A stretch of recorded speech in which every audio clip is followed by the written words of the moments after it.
Hello, everybody. My name's Kari Hatherall. I'm an Ursuline sister working from the Archdiocese of Brisbane, and I'm here this morning with Richard McMahon. Richard and I have worked for many years on the development of the national guidelines for lay pastoral ministers, and today we're going to share something of that journey with you. My personal story is I began in the Archdiocese of Brisbane as a pastoral associate, firstly in a large coastal parish, and moved on then to the Cathedral Parish of Brisbane, which gave me a variety of experiences in pastoral ministry. After that experience, I was invited to be the first lay leader of a parish in Brisbane, and I led that parish for 9 years. That was a unique experience, one we hadn't tried before in Brisbane, and have only repeated it once when I was invited to another parish that I've just completed after 3 years. When I started as a pastoral associate, I was a young sister, and there are many religious sisters in parishes. But over that time, they moved on, and lay men and lay women started to fill those roles. One of the things we discovered through that time was that our diocesan guidelines were fairly sketchy. It varied greatly from parish to parish, how people were employed, what the conditions were, if they were volunteers, what that meant in the sense of belonging to the parish, volunteering their time, and what sort of support they got through that. So it varied from parish to parish, and we know from diocese to diocese. One thing that became obviously and very clear was that we needed to find ways of naming lay pastoral ministry, ways of supporting lay pastoral ministry, ways of funding lay pastoral ministry in more cohesive ways, both within a diocese and across our country. At Shoalhaven, a number of years ago, there was a conference for lay pastoral ministers, and all these issues came to the fore. It was then that the Australian Catholic bishops recognised that one gap they had in the bishops' conference was a council for lay pastoral ministry. There were councils for women, there were councils for clergy, but there was no council for lay pastoral ministers. And the bishops began to realise that this was a gap, as I said, in their conference, and a gap in the service they could provide to the Australian Church. And so Richard now will share with us something of the beginning of that council.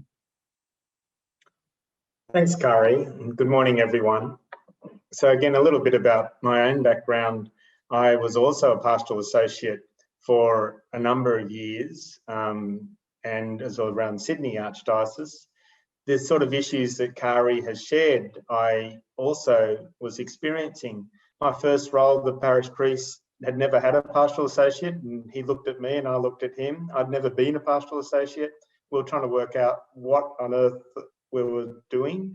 And of course, for the community, it was confusing too. I think I remember on one occasion very early on, someone said that I wasn't doing my role because I hadn't filled up the holy water font at the front of the church. And so there's this sort of differences in expectations and understandings.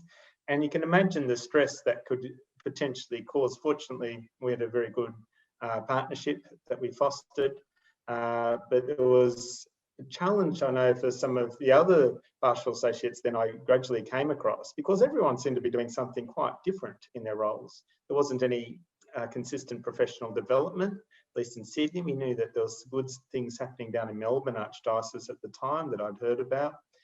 And in terms of portability of awards, I went to then a different parish, and I couldn't take anything like long service with me, even though I'd worked for a number of years in the first parish. And there was no real standards for any things like pay scales, some of the things that Kari has mentioned. I was part of the network in New South Wales for pastors and pastoral associates, nicknamed ANAPA, today called the Pastoral Ministry Network, which was part of that putting together the Shoal Bay Conference. And in the lead up to that conference, we had become aware of issues too of a new parish priest coming and simply saying to the pastoral associate, I don't know what you do, and I've never had this experience, so I don't want you to continue anymore. And so people would just be basically made redundant from their roles. In other places, we were aware of contracts only being for 1 year for a pastoral associate, and they had to renew that every year on the year. And this was a guy that had young kids. So there was some real issues emerging, and this gap that Kari speaks to was important, obviously, to be filled. And so the council was established then some years ago now, country. So there was representation all around the nation. And our first task was to start looking at, well, what we understood as lay pastoral ministry, did that accord to the experience of our diocese? And Kari, you might go into a little bit more detail about the processes that then we took on board to investigate. Yes, it was amazing. We rang each diocese, and many dioceses said, oh no, we don't have any lay pastoral ministers in our diocese. Oh, okay. Have you got anyone working in a voluntary or paid position within sacramental coordination, with youth ministry, even with hospital chaplaincy? Oh yeah, we've got those, they said. So the definition became very important of what a lay pastoral minister was. We acknowledged that the names were different from around the country, and one of the original documents we read was Co-workers in the Vineyards, the document from the American Bishops' Conference, who spoke of lay ecclesial ministers.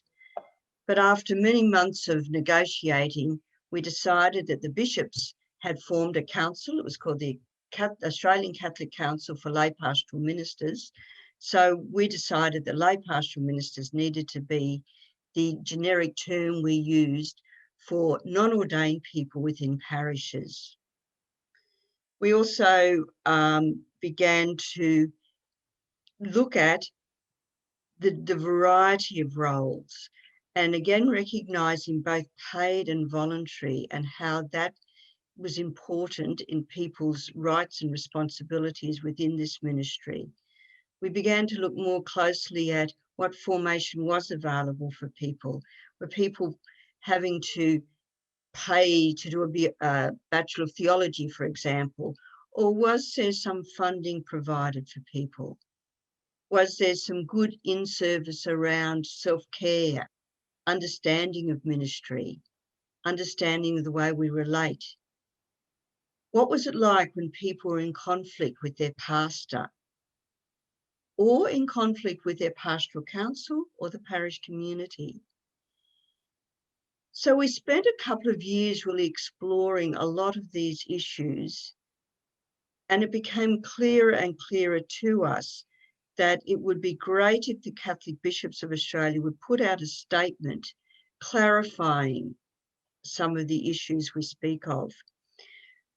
We're very fortunate at the time that Dr. Aoife McGrath, a lay Irish theologian who has a doctorate in pastoral theology, was doing some work in Australia at the National Centre for Pastoral Research.